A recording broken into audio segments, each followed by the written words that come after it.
In the metals quadrant today, taking a look at the June gold futures contract, which had a big spike today, up almost 2% on the highs, finishing the day a little bit off that level, up about 1 2/3% on the day. And we basically went straight up all day. Gold reclaims 1800 for the first time since February 21st, settles above 1800 for the first time since February 24th. On the downside, 1781.60. So $1,781.60 was the low. That was only down 14 basis points.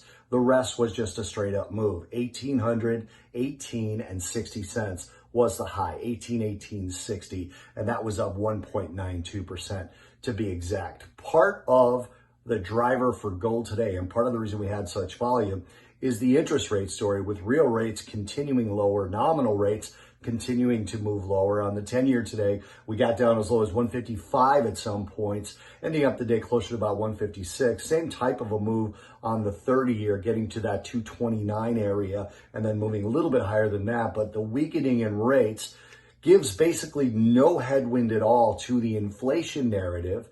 And the inflation expectations in the last couple of sets of data we've seen, whether it's PCE or Michigan sentiment inflation expectations, have not really deteriorated. And we've also heard during this earnings season, some of the conference calls about prices going up, inputs going up. And of course, if you trade at the CME or you watch the CME products, you're seeing the commodities from copper to lumber to softs all move higher. So the inflation narrative with rates moving lower has no headwind.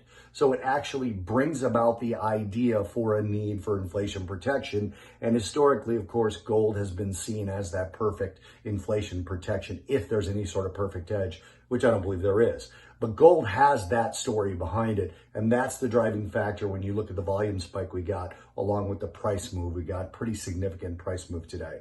And then again, the inverse relationship between dollar and gold also provided a tailwind, with the dollar falling today. Rates and the trade deficit, basically interest rates lower, more dollars in circulation. Trade deficit hitting a negative 74.4 billion. Now, it was going to be larger with the pandemic, given that the U.S. is recovering faster than the rest of the world. But still, that's a lot of dollars out there. The dollar is down against the yen, unchanged against the pound, and a big day down against the euro. So those things also a tailwind for precious metals.